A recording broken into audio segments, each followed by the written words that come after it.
Hi, everybody. Welcome to the podcast. It may interest you to know I'm Toni Marcolini, and I'm joined today by a very special guest who I'm really excited to be able to get to talk to. I've been waiting for this interview for quite a while since we scheduled it. Dr. Campbell is a biochemist who is a professor at Cornell University and also has written several books on the impact of nutrition on our health and several diseases. So welcome, Dr. Campbell. Well, thank you. It's my pleasure, without a doubt. Well, the first time I became familiar with you, and it may be when most people have, was with the China study, right? You ultimately published a book on the China study, but you were involved in the actual research. Yeah, I was. In fact, I was the director. I was the sort of founder, started it. This was back in, actually, it started in 1981, to believe it or not. That was right after the United States and China, were beginning to exchange visits after Nixon's visit. And the first Chinese delegation that came to this country included among their group a very well-known physician in China. His grandfather was actually the compatriot of Sun Yat-sen, who overthrew the Chinese dynasty. Right.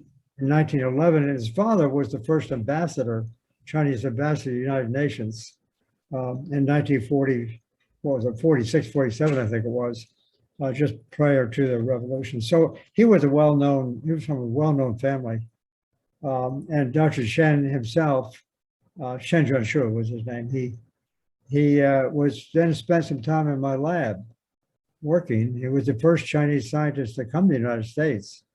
So I was kind of lucky in a way. I really got in on the very first sort of, if you will, operations in China. And we organized a project in China, which was the first research project between our two countries, which was an interesting experience. Can you describe what the study entailed and what the results were? Yes, at that time, I already had been getting information in the laboratory, using experimental animals, I should say, that was showing that animal protein is a problem.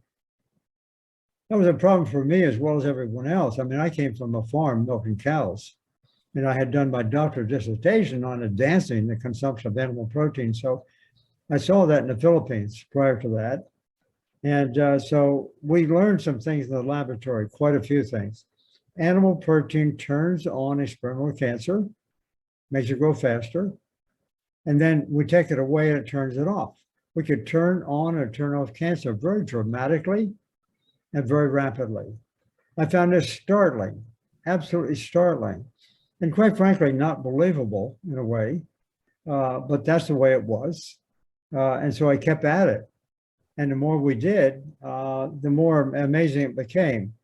And that research was all funded by the National Institutes of Health for many years.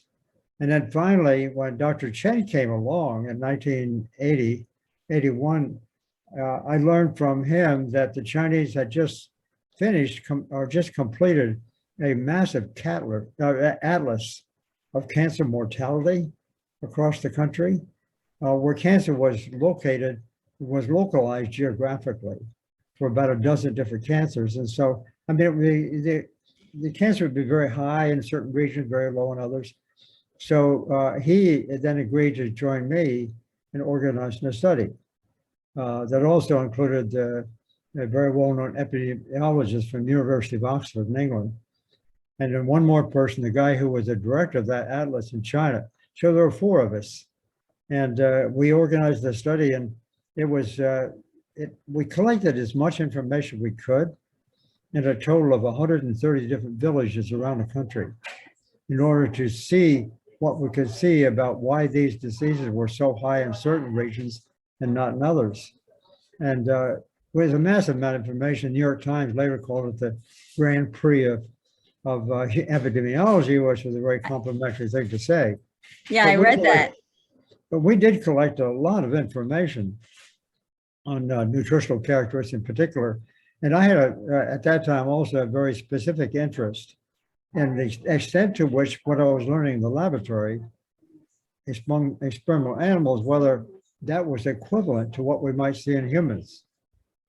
And so there it was. I mean, it was a perfect opportunity to go to a population of humans, very unique population in the world, actually, and see how our results stack up against what we were learning in the humans. And it did very well. And what did the results ultimately tell you? Well, what it basically it said, it confirmed what we were learning in the laboratory, first off, but basically the higher the consumption of animal protein-based diets, the greater is the risk for heart disease, all these cancers, diabetes, autoimmune diseases, and so forth. I mean, it was quite amazing and it was very consistent. That's another feature of it that was important. What we tended to see in one disease was true in the other disease. And so, I mean, it was really quite spectacular. And I think the one key, I guess, metric, observation more than any was the fact that in China, serum cholesterol levels in the blood, which is an indication of heart disease, they were, in this country, they ranged from a low about 140 or 150 or so to 300 at that time. And here in China, we were seeing a range from 88 to 160. Amazing. Their high was near our low. And so in this country, the traditional view was that our cholesterol level can be too low. So when I saw this in China, and the average was only 125, I said, this can't be right. So we went back and then analyzed it in 2 more laboratories for these 6,500 people in the study. And what we found was, sure enough, when the cholesterol is down around 88, 90 or so, average for a village, and it starts going up, heart disease risk starts increasing. And all these diseases start to increase too. And that was significant because it's at the lower end of the linear regression, right at the lower end, which was consistent with what we see in the West at much more expansive ranges. So it all hung together.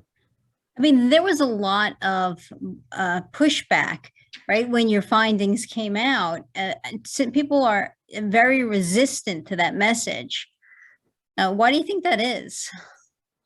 Well, I'm writing another book about that, believe it or not, a short one. I don't intend to be longer because I'm writing a short one because it did involve a series of about 40 or 50 years almost of incessant pushback, intense, very hostile, at times. And so your question is very pertinent to what I'm now trying to summarize. Where did that come from? Why does it exist? How long has it been going on for? And so I'm really asking that question of myself. We've done a lot of work over the years. I've looked into the question. It starts from many, many years ago. It comes from back in, I would argue, in the 1800s, when animal protein was first discovered. And at that time, interestingly, by the way, this little story is kind of neat. In 1839, 1830s, a Dutch chemist was just learning something about nutrition at that time. And he was learning that dogs needed meat to survive. So he wanted to know, what was in meat. So he's a chemist. He started isolating something out of it. And he finally got a chemical out of it. And that was the first nutrient ever discovered. He had to give it a name. He didn't know what to name it. But he finally named it after the Greek word proteos, P-R-O-T-E-I-O-S, which means first or primary importance. And so there was that thought in his mind and his colleagues that what he discovered was something dramatic. So the word protein comes from a prime importance, if you will. Oh, that is interesting. So it went through the years, and then couple that with some other history that's really fascinating too. We got caught up in the idea and we never turned around. We just believed in it, up to the hilt. It became almost like a religion. So everybody started believing that protein, which everybody thought was only from animals, it's not. When it was finally discovered in plants, then there was some other research conducted in the early 1900s arguing that, yes, but the animal protein is better because more of it's retained technically for good purposes. And those good purposes it meant faster rate of growth, which is kind of nonsense, to be honest about it. But now we know that the more protein retained, more heart disease we get, more cancer we get, and so forth. Plus, there's also one of the chief criticisms I hear, because I'm on a plant-based diet, a phrase that I believe you coined. And a lot of the pushback I get is, that, oh, you don't want to have carbs. Carbs are terrible. You should be on a low carb diet. Everybody knows that. And I mean, that's really not true. In theory, you can get a lot of your nutrition from carbs as well, and it's healthy and good for you. But again, I find that that's a resistant message from, anytime, any conversation I have.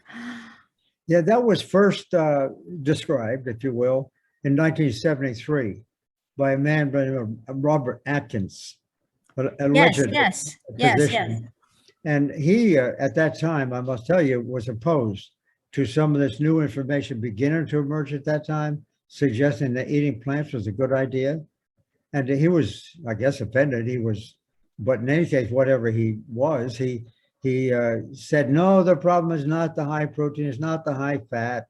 It's really all the carbs you guys eat, eating plants. And he called it carb, which he coined that word. It's actually carbohydrate, but he shortened it down for, public consumption. And so he started talking about the fact that when we eat all these carbs in the plants, we have an increased risk of all kinds of health issues, including obesity and stuff like that. On one point, he captured one point, took it out of context, namely, carbohydrate, you're right, is a massive it's a collection of all kinds of carbohydrate-like materials that are a source of energy. That's our chief source of energy. It's very, very good. And it only comes from plants.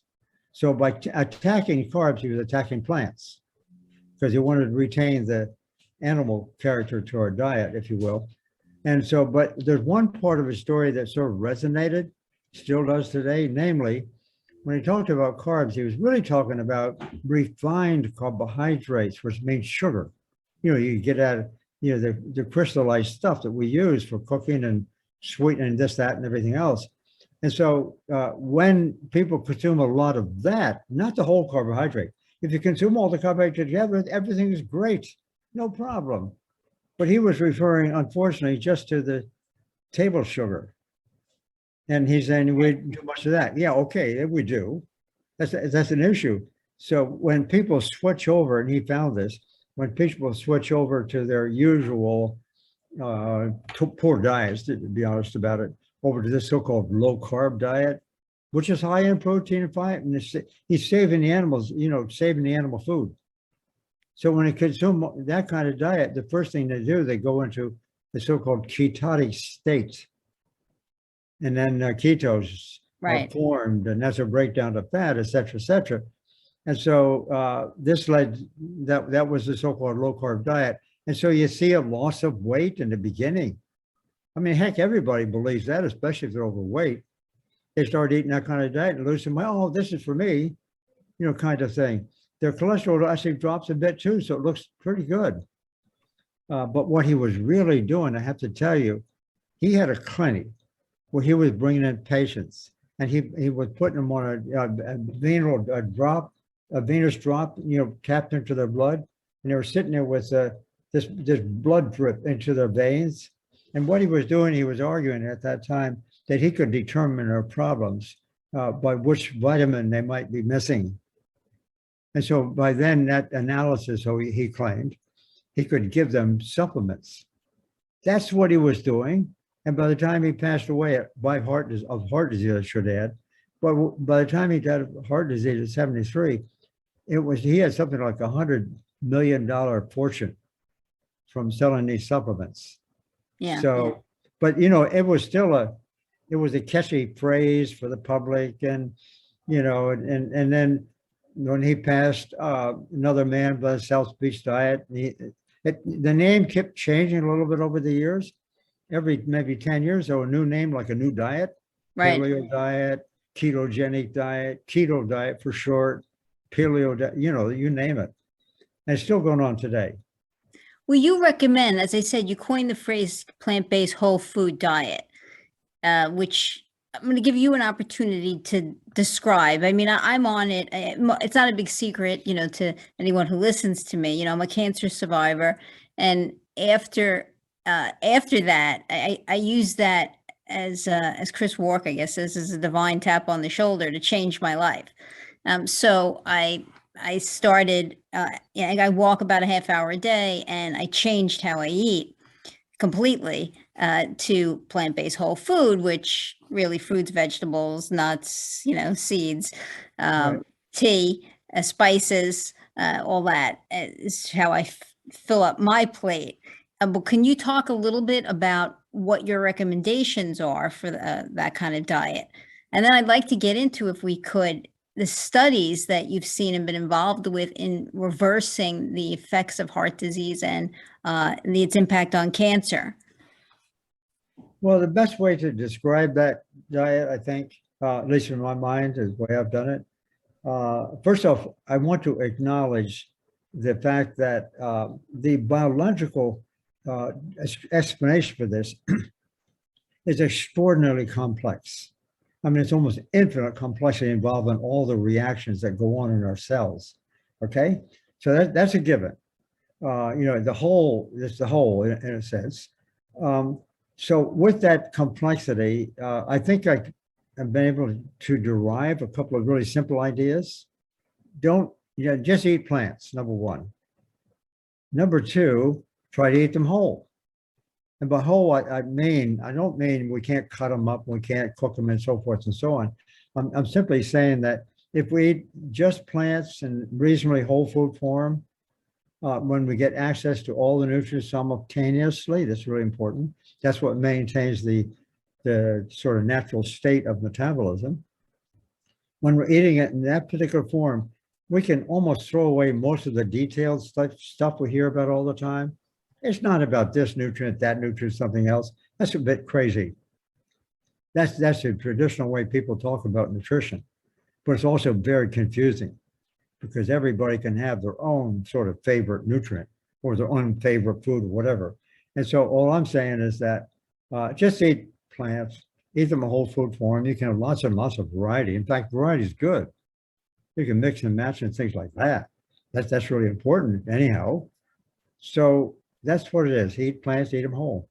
Right. Yeah, and that's, I mean, when you say whole, for anybody who's maybe new to this, I mean, you're really meaning stay away from processed, right? It's not the same if you're getting something, in a can or that they've processed in some other form. Although, I mean, I think you could have like beans and beans that maybe come out of a can that have nothing in there but beans, right? That don't add other ingredients. But, in general terms, the less processing, the better.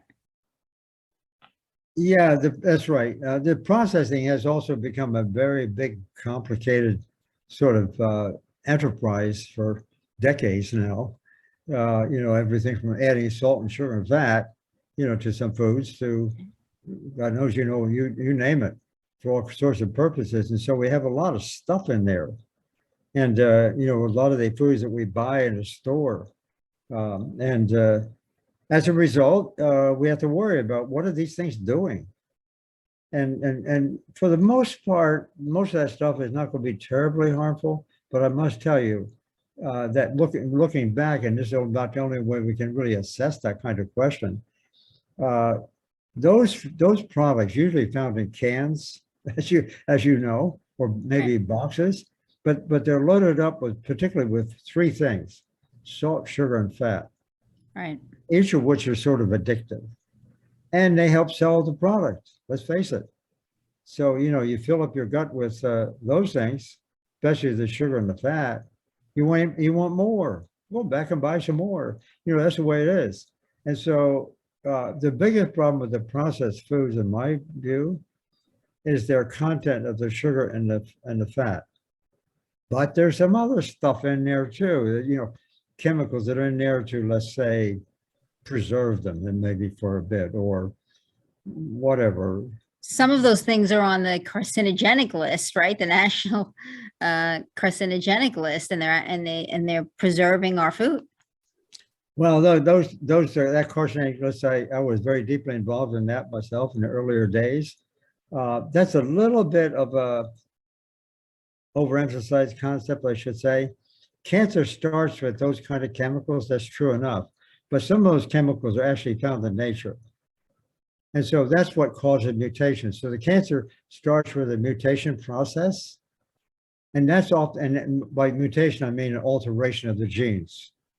And Right. so we start with an altered gene, some of which give rise to cancer. So sure enough, they do that. But there's a lot of stuff in nature almost that will do that too. But our body's been prepared for that for a few million years and can react to it and handle it. And so those things get classified as carcinogens. That's quite a story in and of itself.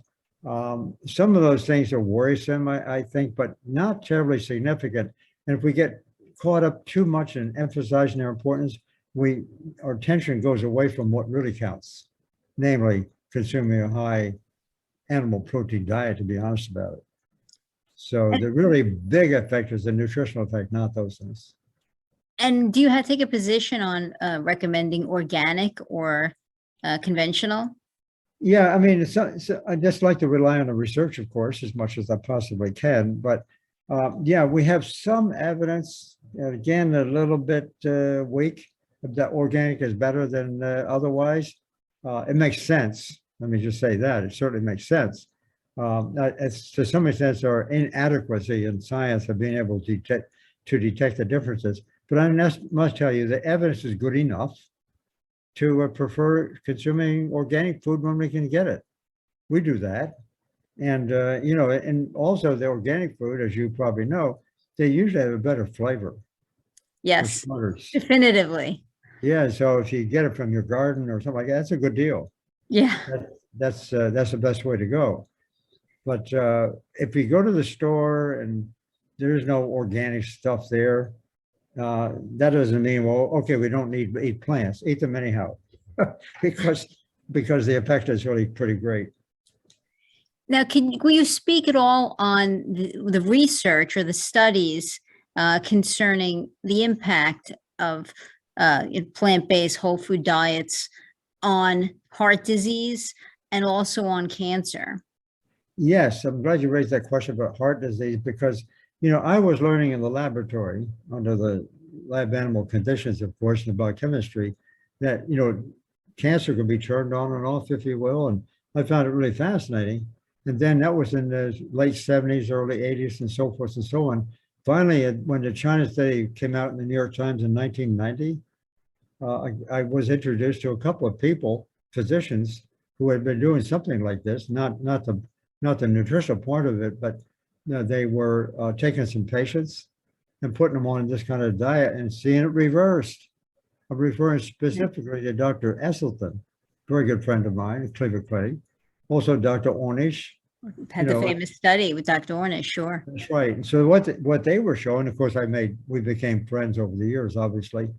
They called me and we worked up some relationships, but they were showing that, people with heart disease, if they switched to this kind of diet, they could be reversed. Quite amazing. I mean, it's consistent with what I was seeing in the laboratory. But then there were some others that came along too that, hey, we can reverse diabetes. This is also quite amazing. Cancer is mostly anecdotal at the present time. The research community, and this is a really sad story. The scientific community does not want this tested in cancer patients. I have to tell you that. And I'm telling you specifically because of real experiences. The cancer industry is so huge monetarily, as you know, and it's actually resting on the use of chemotherapy drugs, let's face it. Now, most of these chemotherapy drugs for many years were called cytotoxic chemotherapy, which means that they're chemotherapy agents that actually kill cancer cells. It sounds in principle, okay, we kill cancer cells. We get a drug, kill cancer cells. But in reality, those products were more or less really promoted pretty vigorously with Nixon's administration in 1971. I mean, 1971. And so that went on for some years, and it became a big industry. Using chemotherapy, cytotoxic chemotherapy agents to treat cancer patients, different ones for different cancers, if you will. Finally, from 1971 until 2000, and so 2004 publication, some Australian American researchers got together and had looked back at a collection of these data on cancer patients. By this time, thousands, of subjects who had passed because of this and that. And so they analyzed the data. And of course, I'm sure you'll be interested in this. I don't think it's in the China study. I don't remember. But in any case, what they found was that of all the chemotherapy agents being used for a total of 22 different kinds of cancer, okay? 22 different kinds of cancers being used over some 30 years. It turned out that in terms of asking the question, were they working? Well, they increased 5-year survival by 2.1%, which is insignificant. As a matter of fact, one can make the argument, if anything, it shortens the problem, it shortens the life, because some of these cancer agents are also carcinogens themselves. They cause mutagens. They kill others. They kill all the cells, not just the cancer cells, right? Exactly. And so they get all these side effects, and stuff like that. It was a bad deal. That was published in 2004. So the industry kind of dropped that word like a hot potato. And they came back and then talked about, we got a new class of drugs called immunotherapy.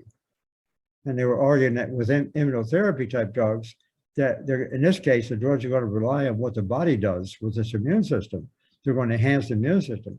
Again, it makes sort of intrinsic sense a little bit. But once again, we're getting into the same nonsense, I have to tell you. It turns out that nutrition, the same kind of nutrition we're talking about here, has an amazing effect on the immune system. Right. And so the best way to handle these diseases, let's make our immune system healthy, for right out loud. That's the best way to do it.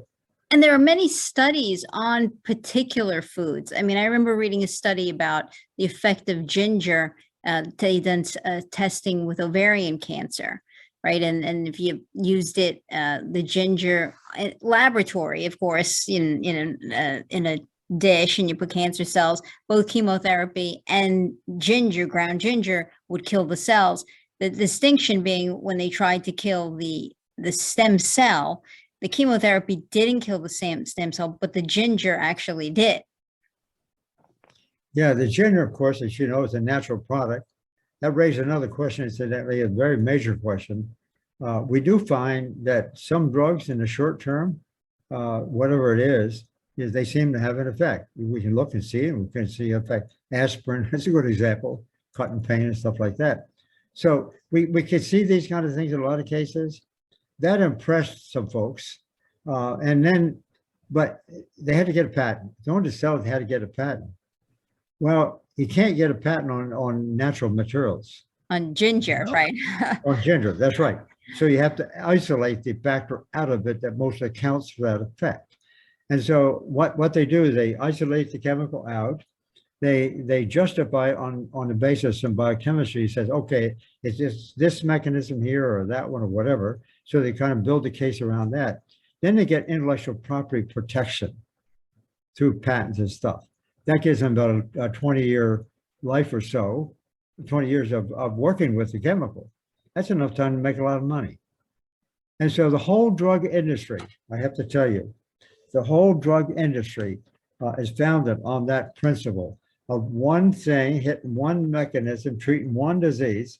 And that's not, I'm writing quite a bit about that, and that's just simply not the way it is. But that's our drug industry. Well, then there's no money in telling somebody to go out and buy fruits and vegetables, right? Or that's right. I Exactly. mean, although managing the care, I would argue to the contrary, so to speak, because there is a benefit for people who don't have knowledge and don't want to go out and read studies and read books, to the medical professionals guiding them as to, dietary changes and nutrition and perhaps the foods that are best known for certain types of cancer, and helping to test them and watch them. So there is there is the ability to earn money, in Yes. advancing in this manner. I just think it's not quite as attractive, right? Or as probably financially bountiful. Yeah, my son, my youngest son, who co-authored the China study with me, he was actually in theater, so he's a good writer. That's why he came along and worked with me. But he liked it, the information he saw, went back to med school, got his medical degree, and now he's at the faculty, University of Rochester. And so he's been carrying out some of this work. And recently, he just now has completed a study of breast cancer, women with stage 4 breast cancer. And so this is going to trial period. He's going to be publishing it, but he basically is using a whole food plant-based diet to see what effect this has on women with stage 4 breast cancer. I mean, that's pretty serious. It's pretty advanced at that stage. Right. But he wasn't allowed to have a group in there, not even of volunteers. We wasn't allowed to have even to study volunteers using the diet alone, because the medical profession would argue, well, we already know how to take care of breast cancer, which they don't, but they say that. So he did the study on women with chemotherapy. And so what he's seen so far, and he's going to be publishing shortly, he even saw a benefit then, of this diet. But it's very exciting. But he actually petitioned for, put an application in for funding from NIH, which I know the organization very well, so gave me all the research. They don't want to have a study like that done. They don't want to have a study like that done. And so they wouldn't even, they just sort of turned it down. It's crazy and quite annoying. Well, yeah, I don't know why. Honestly, I don't really understand why the main goal isn't just getting patients better. Yeah. I mean, why Right. why is the main goal in a situation like that how much money, we can make? Why isn't it just how much impact? Isn't that how it's supposed to be, right? When you become a doctor, isn't it supposed to be that you're doing that to help people stay healthy? I mean, somewhere along the way, I think, you can lose sight of that the main goal was you got into it to help people. And, yeah, I understand that you need to earn a living too. I'm not diminishing that in any way. It's a lot of education and a lot of hard work to become a doctor. But, I wish that no one loses sight of the fact that the main goal, though, has to still be to make a difference in your patients' lives and to help them. I mean, I know Dean Ornish also did a study with prostate cancer, did he not? Yeah. Dealing with this very same issue, but they were on stage 4, I don't believe. I think they were more like stage 1 or early onset of prostate cancer. I may be wrong, though you can correct me. No, you're right. That's about right. His was kind of limited. I know him very well, and I know that study, but it was useful in the sense that he was seeing some beneficial effect on early stage prostate cancer. Is true. But the additional information we've now learned about that, the chief dietary factor, which represents the total diet, quite frankly, but if there is a single food that is relevant to prostate cancer, it's milk. Right. There's been a lot of information out there on milk. I think you speak of that as well, about the Right. negative impacts of milk on our bodies. Could you talk about that? Yeah, because I sort of had to. That was part of my struggle because I came from a farm milking cows. Yeah. And I did my doctoral dissertation actually on promoting the growth of animals more effectively so we could have more milk. That's where I came from. So for me, it was a struggle. Either I went with the data or I went with the flow. And I have to tell you, this is really, to me, very, very important personally and professionally. I was able to survive what I did without getting fired because I had academic freedom. I had tenure, and I got tenure now more than 50 years ago when I was in my 30s. And so I was at Cornell University, which of course is right. Ivy League. It's yeah, so that made a quite difference. prestigious. Yeah, it has been. And I was in the department. In fact, we were ranked #1 in the country for many years. And I had a big program in that department. So it gave me, but I have to tell you, Cornell at the same time, it bends with the wind, just like other places do. and they are very beholden to the dairy industry. I'm being very vocal about that. I love the university, but some individuals in the university are beholden to the industry. So, what do you do with that? And that's a bit of a problem. Yeah, well, let's get into that and talk about help educate people in terms of the impact of milk on the body. Well, first of all, milk is, I believe, and again, I could be wrong. Please jump in and correct me. Milk truly is generated from pregnant cows. Is that right? Yes, that's all of it's pregnant cows. Right. So it's the equivalent of a woman who has breast milk. So the milk inside the cow is intended to feed a baby calf, right? I mean, yeah. Okay. So, I mean, it's not from not every cow has milk. Pregnant cows have milk. Well, yeah, that's a requirement. They don't give milk unless they're pregnant. Right. That's part of the deal. But in any case, we're the only species that I know of on the face of the planet that drink milk after weaning, and we go to get it from another species. And think about that. Yeah. It's a bit weird. Yeah. It's a bit weird.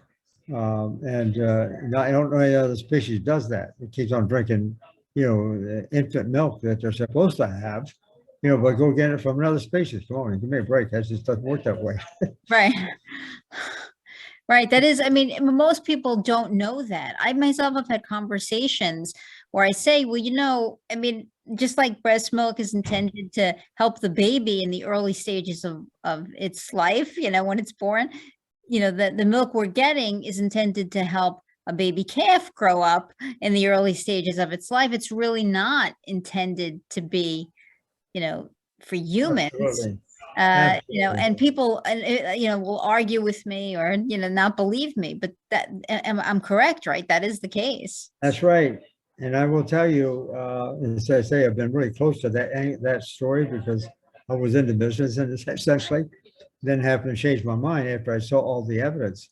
But, we see things about milk as we all always believed for many years, namely, milk is good for your bones and teeth. So it was said for decades and decades. Well, it turns out the higher the consumption of dairy, the higher the rate of bone fracture, which is an indication of osteoporosis. That's well established. The higher the rate of dairy, the higher the rate of dairy, the higher is the risk for osteoporosis.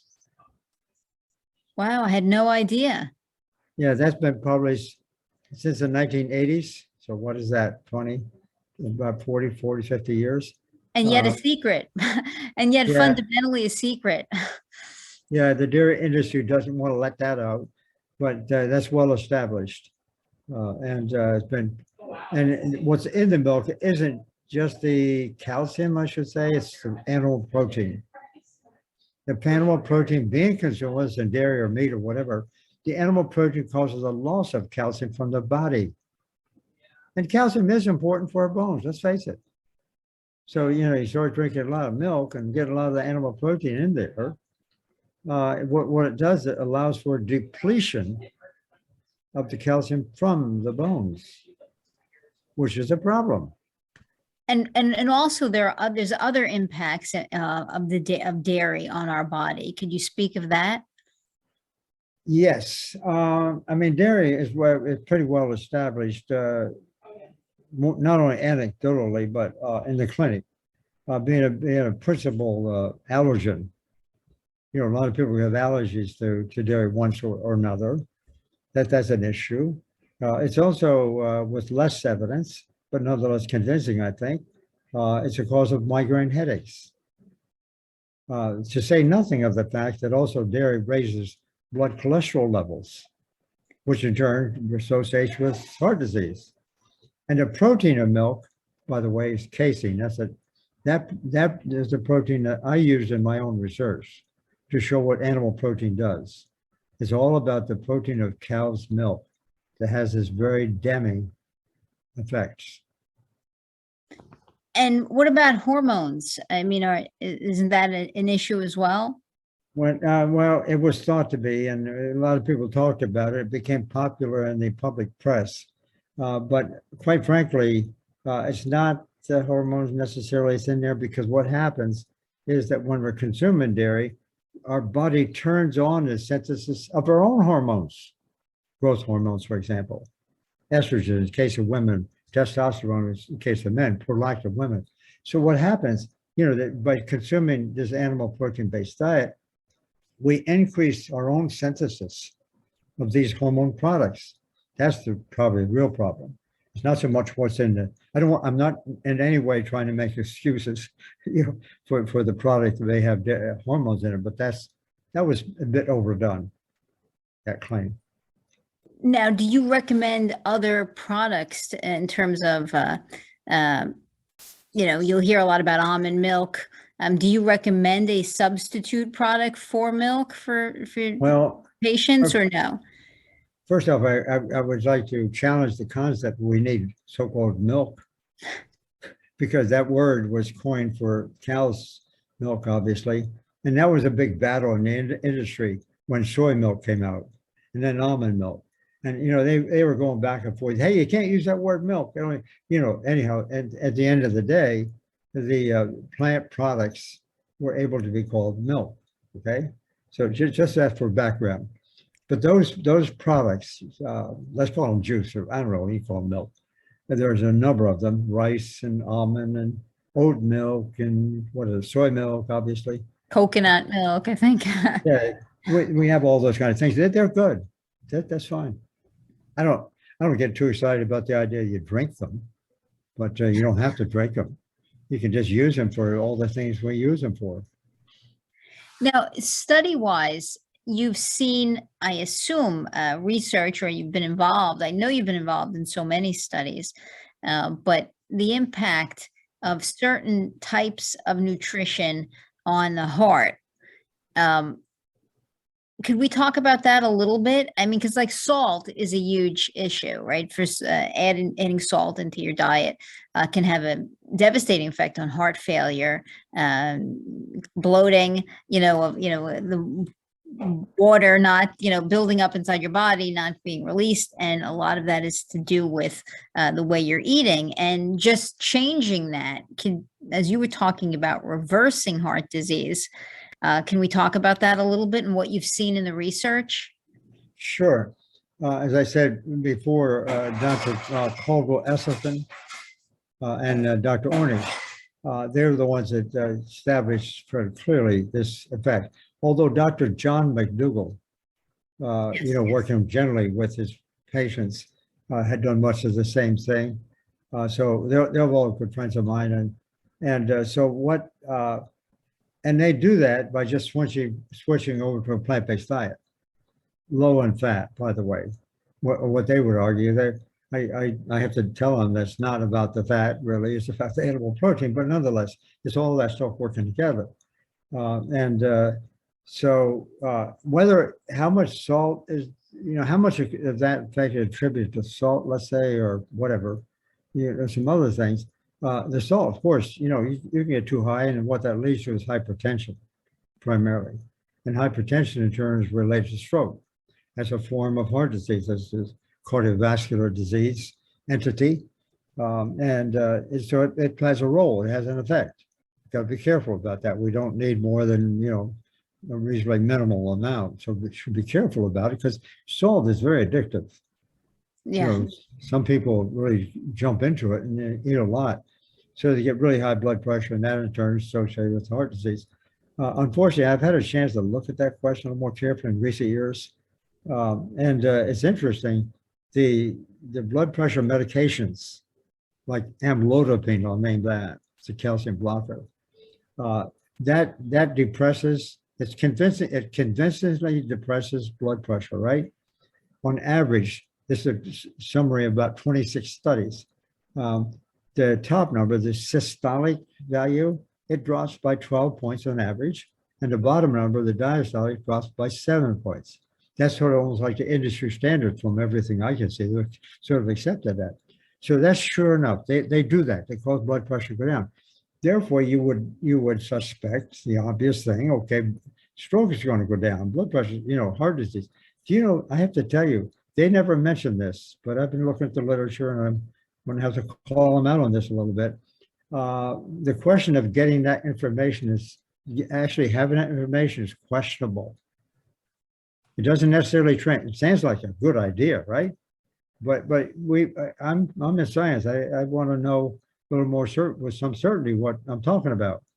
And so in this case, it doesn't translate into a lower risk for stroke. Is not yet. I think it does. I would agree that that's probably true, but we need better data on that.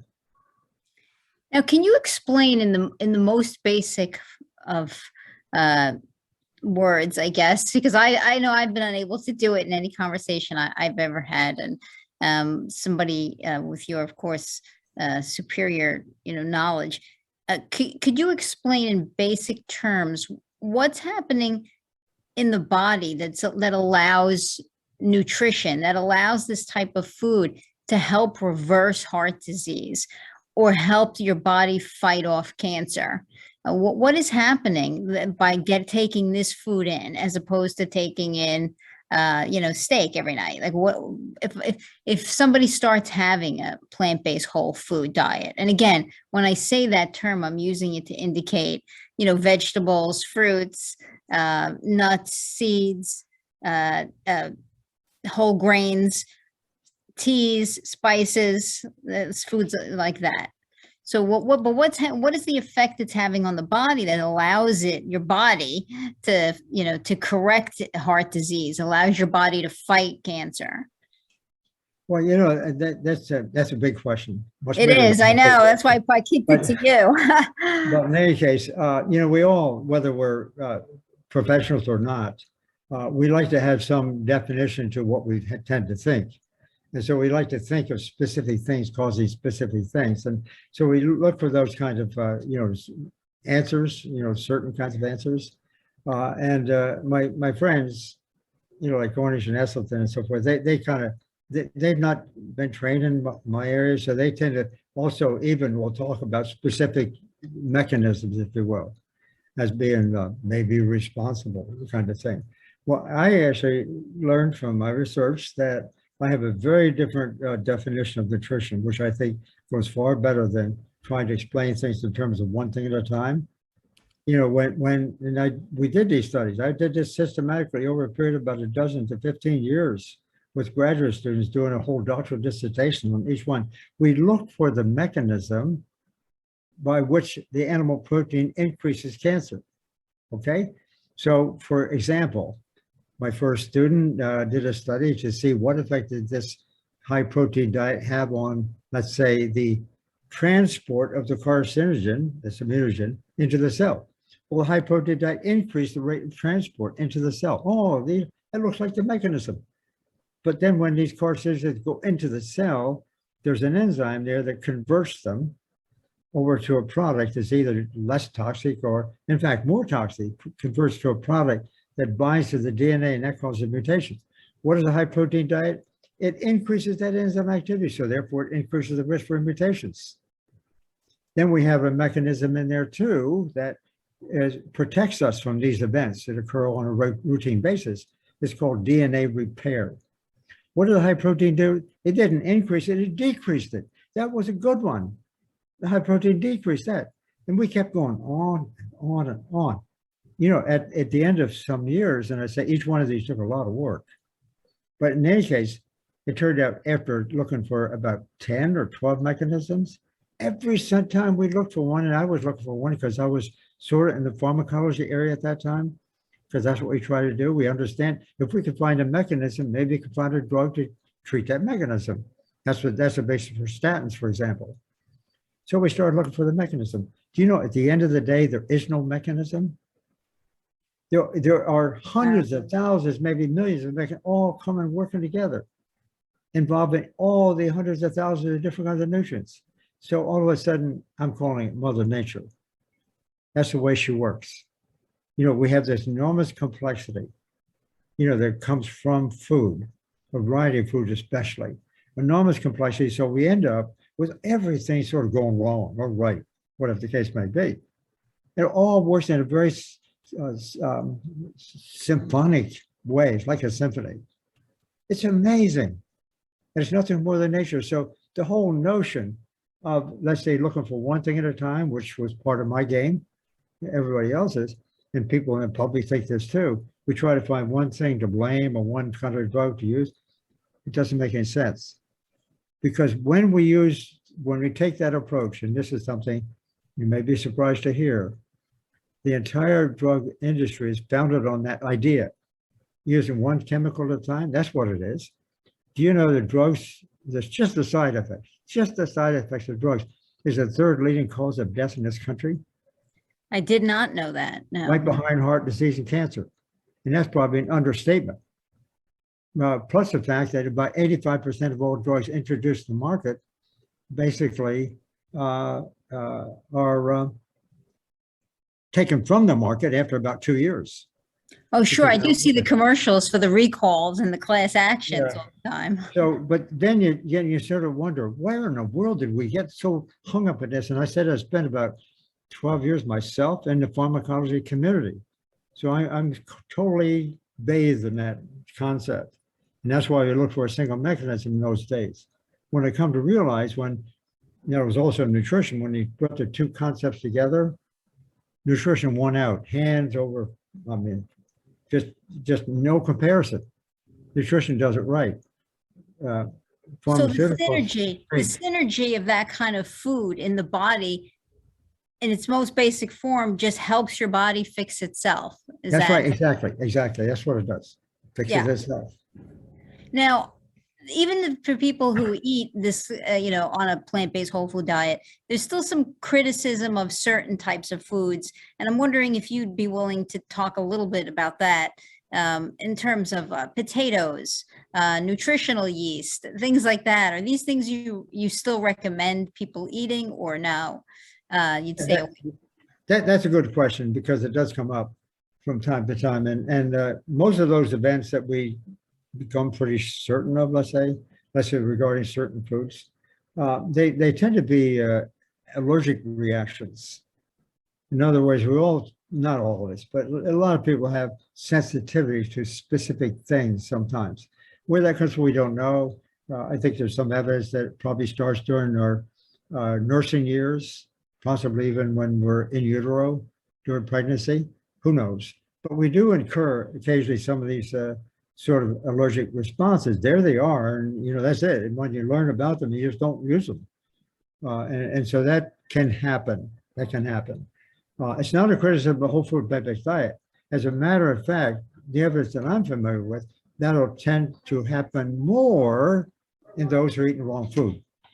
Right. Because they're partly they're partly ill in the first place. And so those who have a little bit of allergies, and they're on top of that problem, that's an issue. And what about people who criticize potatoes and say you should stay away from potatoes? Oh, that's crazy. Potatoes is a really good food because it's a source, along with other tubers, for example, and grains, it's a source of, that's a chief source of energy for a body, for crying out loud. So it's really good for that purpose. And as long as we should try to eat them whole. The problem with potatoes, I guess, in some cases, is that people make them, they turn around and they make French fries out of them. Exactly. What they soak them up with oil, they do this and that. And so when you have that kind of thing, it's a little bit different story. But when we're just talking about the native food, no worry. In fact, I never heard of a potato allergy. I don't know. I don't know whether there is such a thing. Maybe there is, but. You mentioned oil. What's your position on like extra virgin olive oil? Well, there's two. That has to a little bit. You have to nuance that discussion a little bit. Oil is present in plant foods, especially nuts. Sure. Olives. Let's say, okay. Avocado, coconut. Right. We have all these oils in there. When we eat those foods with that oil in, it's good. It's good. Let's say that's just plain good. Here's what we do, though, in the modern age. We reach into those foods and we extract from that some oils. We extract oil from corn. We extract oil from sesame seeds. We extract oil from this and that. And then we turn around, and put it in a bottle. Right, then we use it, we pour it on our salads, we do this and that stuff with it. Now it's called added oil. Now, in that particular case, the oil, whereas it was good in the whole food, nothing wrong with it whatsoever. But it's good there, but when you take it out and you put it, isolate it like that, all bets are off. Because for one thing, we use it excessively. Come back to your question on virgin olive oil. I had to just discuss this just recently, a couple of weeks ago, with my Italian friends, and I've lectured many times in Italy. Obviously, in Mediterranean countries, they're sensitive about this, but that's because they're using it quite a bit. We use it even more in many cases. But when it's virgin olive oil, it's a bit different. Now you can argue that it's the natural stuff, right? It's maybe not all wrapped up and cleaned up with this, that, and everything else. Highly refined, if you will, but it's a native oil. Let's call it olive juice, for example, just for fun. Call it olive juice. In that particular case, it's better actually from real science. It's not as harmful as is, let's say, saturated fat and unsaturated fat. So there's a bit of advantage, yes. And they unfortunately, make a big deal out of that. And the ones who are really making a big deal out of it is the olive oil industry. Yeah. I was at the conference when, in fact, they first announced this here at Harvard many years ago, and that was one of the key speakers. So I know where that came from. So that's really taken off. They have a nice budget for advertising, but if one's going to use this kind of oil, I guess it's a little better than the others, but still you got to be careful. Moderation. Yeah, definitely. Do you take a position on nutritional yeast, which is big in the vegan community? Yeah, I don't have any concerns about it, to be honest about it. Yeast is obviously those little plants, if you will, are growing and doing well, and they're producing products rather like other plants. And so, and they have a rather interesting taste to them. So, I haven't heard any downside to nutritional yeast. I think it's probably a very good product. Well, what about when they actually add, what amounts to, I guess, synthetic vitamins? Usually they're, to make them a good source of vitamin B, they're supplemented with like a synthetic type vitamin to have such a high vitamin B content. Is that still good, or do you recommend? No, I also was. I guess I've lived long enough to about seeing everything, but in any case, back in the days in the 1980s, when the vitamin supplement industry, it wasn't even industry at that time. There was a group of entrepreneurs, let's say it that way, who were very interested in taking advantage of a National Academy of Science report on diet and cancer that I was the author of. I was one of the co-authors. So they were making claims. They took out a front page cover story in Time and Newsweek and U.S. News and Report. They went out with, I don't know how much money they spent, but they were going to swamp the country with all these beautiful vitamin supplements because of our report.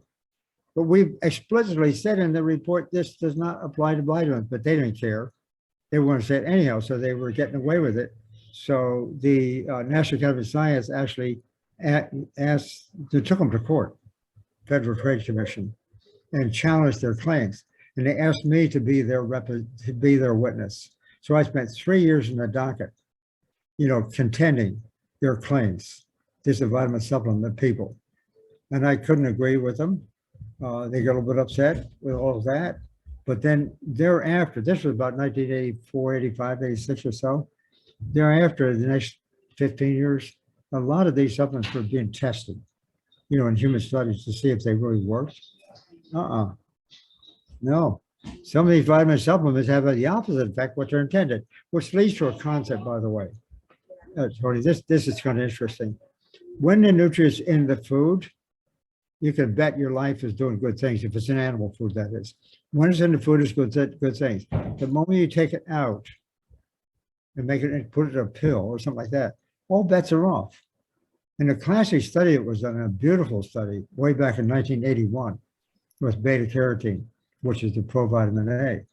what they found was that among heavy smokers who get lung cancer, as we all know, they first off learned that smokers who had higher levels of beta carotene in the blood had a lower risk of cancer, of lung disease, of lung cancer. They had a lower risk of lung cancer.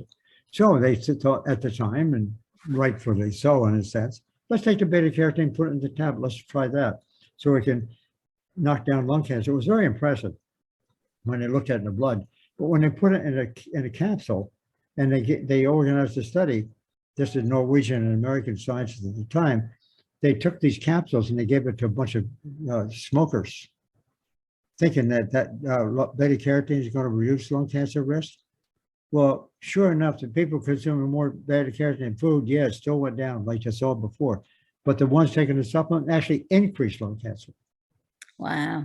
So the beta carotene did exactly the opposite. It was statistically significant. I mean, really, for real. This wasn't a nonsensical thing. So what do you recommend for people who are not having animal, products for vitamin B? Yeah, well, B is, there's a whole lot of vitamin. You're talking about B12 probably. Right. Yes. I'm sorry. Yeah. B12. Yeah. What do you recommend? Because unless you're Well, having, I think the jury is out on that one, to use your profession's expression. But I think that there's been a couple of claims that they did this and that. B12 is important. Yes, it prevents let's say a kind of anemia to some extent, and that's useful and important. No question about it. Very small amounts are needed. The real question is, do we get enough? Okay. A lot of the B12 we get is from eating animals, because the organisms in the ruminants, for example, are making the B12. So we get some in animal food.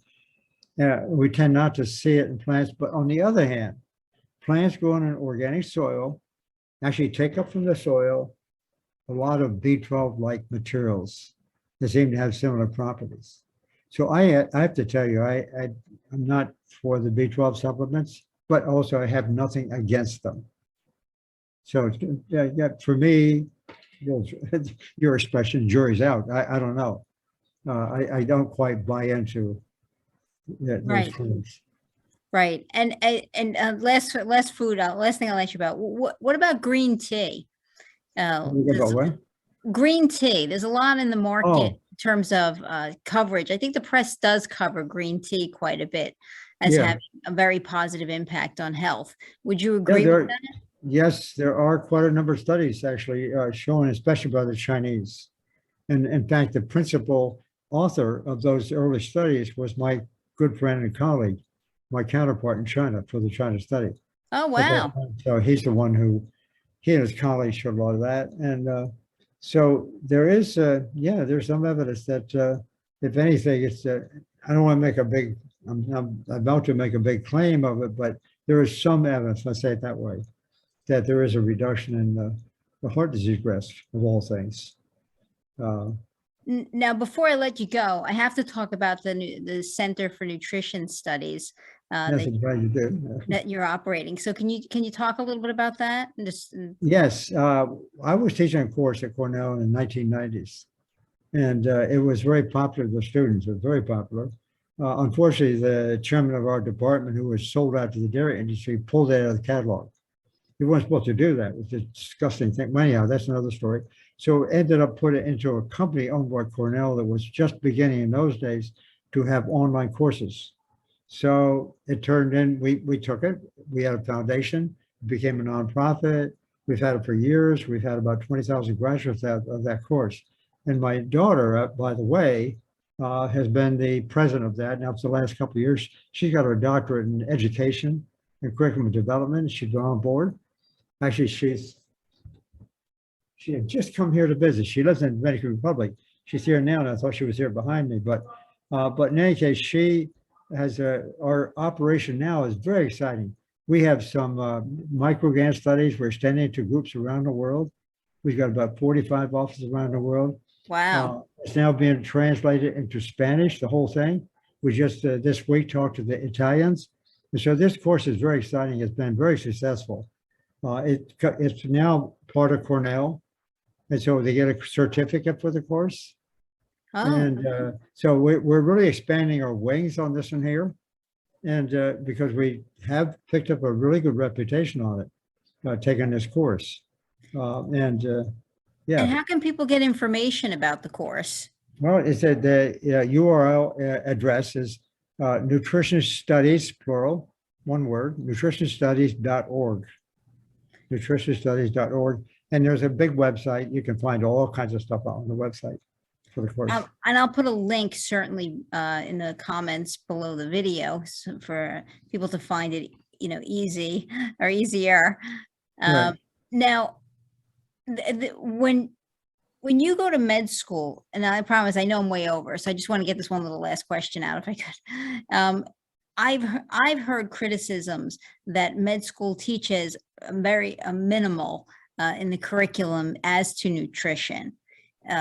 One, would you agree with that? And two, is adding this course to a companion, to the education a good idea? First off, your first question is there's not a single medical school in the United States teaches nutrition. There's a few offer some lectures, but none of them teach a course. And the extent to which they even offer any lectures is not the kind of nutrition that does good, right? So this is a really very sad commentary. The profession of nutrition does not, under any circumstances, honor nutrition as a serious scientific subject. I'm writing a new book on that right now. I've spoken probably to somewhere between 150, 200 medical schools around the country. I've talked to a lot of them about signing on to using this information. And it's been difficult to say the least. And so the question arises, what is medicine? What is nutrition? It has to go back to something really fundamental we talked about in the very beginning. The medical system is developed to solve or alleviate pain, maybe reverse disease, whatever, from the use of drugs, right? Yes. After eating the wrong food. Food, on the other hand, is exactly the opposite. It's to prevent us from getting the disease in the first place, and actually, in many cases, reverse it after we get it by using this kind of diet. Nutrition is a holistic concept. All the nutrients working together. It's beautiful. That's nature. Spectacularly far better and no side effects. It's far better than the drugs. The drugs have lots of side effects. They kill people. And a lot of times they don't work. So that's the difference. In our course, we're trying to elaborate on that because we don't get a lot of support from the medical profession, let me tell you. But no, it's why I'm interested in reading your new book. Your latest book you said you're working on is the the pushback that you've received, and not just you, but nutrition science, I think is not only underrated, but is, there's a big pushback on naysayers, that's right. it's got no, none of this is true. It's got no impact. This is not the way to go. And I think, you have to start paying attention to it. It does make a difference, Yep. and that's a message that has to be accepted. But I think the public is skeptical because so many medical professionals that they're interacting with are saying, "Oh, don't worry about that. Eat what you want," That's right. but take this pill. That's right. They're not trained in nutrition, so they don't know. They don't know what they don't know. Right. So, and I mean, and because that there is that pushback, I'm interested in reading the book that you're writing. I can't wait. I'm excited now, for when it comes out. I hope when it comes out, you'll come back and talk to me about the book. I'll be happy to. By the way, we've got a couple more books that came out. You may know. The China study was the first, and the second was Whole, WHOLE. That was a New York Times bestseller. Yeah, I'm actually familiar with that one as well. And there was another one that I had skimmed in the library, and I can't think of the name of it. Was a But you just small one came out called, the Future Nutrition, right? The Future Nutrition, maybe? right, Yeah. right. Exactly. That came out just 2 years ago, well, no, 1 year and a half ago. And I'm trying to argue there the case that nutrition is not taken very seriously. And if we're going to go forward, which we need to do, to solve some really big problems now, like cost of health care, that's a biggie, or like environmental problems, for crying out loud. That's a really serious problem. We eat the right food, then instead of using all the livestock and stuff like that, then much of our environmental problems go away. Lots of evidence for that. It's amazing. Right. It's the number one cause of environmental problems, livestock. Number one cause. You don't really think about that. I mean, I've read a couple of your books. I haven't read all of them, but I love your writing.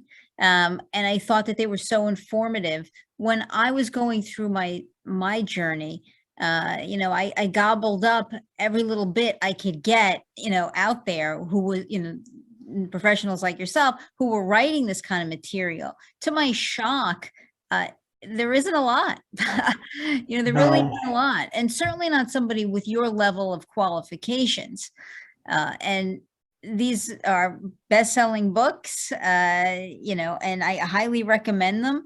They do talk a lot about nutrition and the impact and the studies and really what's out there, what can be proven. And that's what was telling or convincing for me. This is not just somebody's opinion, right? In the law, we would call that net opinion, right? When you say something without any scientific backing, right? Usually we try to have those experts thrown out of court because you can't come in and say, oh, this is this without showing this is this because, like, I did this research and here's the data and here's how we analyze it. But there is scientific data that backs up what you're saying.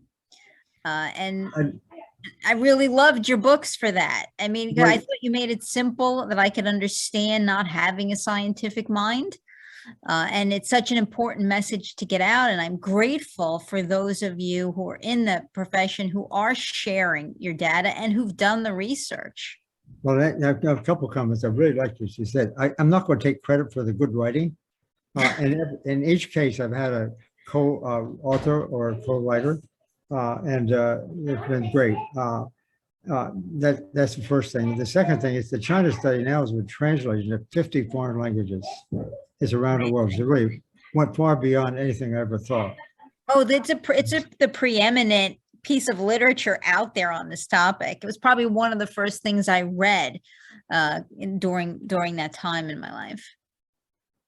Yeah, one more thing. You're an attorney. Your profession, my profession. There's one thing we have in common. We search for the truth. Only facts matter, right? Right. And we can interpret. Everybody can interpret the way they want. But the bottom line is facts are not owned personally. Agreed. Wow. They're objective. Right. We only own our opinions. We don't own our facts. I completely agree. Yeah, so I highly recommend your books. You're in some documentaries that are out there. I'll put as many links as I can in the comments below. Please check him out. Dr. Campbell is an expert in the field. It's important information. And again, I hope, Doctor, you'll come back and talk again with me, especially when your new book comes out. I'd love to chat about it. After I read it, I'd love to have you back and be able to chat about it. Well, I'd love to. I'm committed to do whatever. I've poured myself into it for many years. Well, thank you. And thank you for staying over. I'm sorry. I know I went way over on the interview, but I appreciate your time. And it was such an important interview. And thank you. Well, thank you for doing what you're doing. I think we're on the same page. Thank you. And I'm going to say goodbye from the podcast and have a great day. Okay.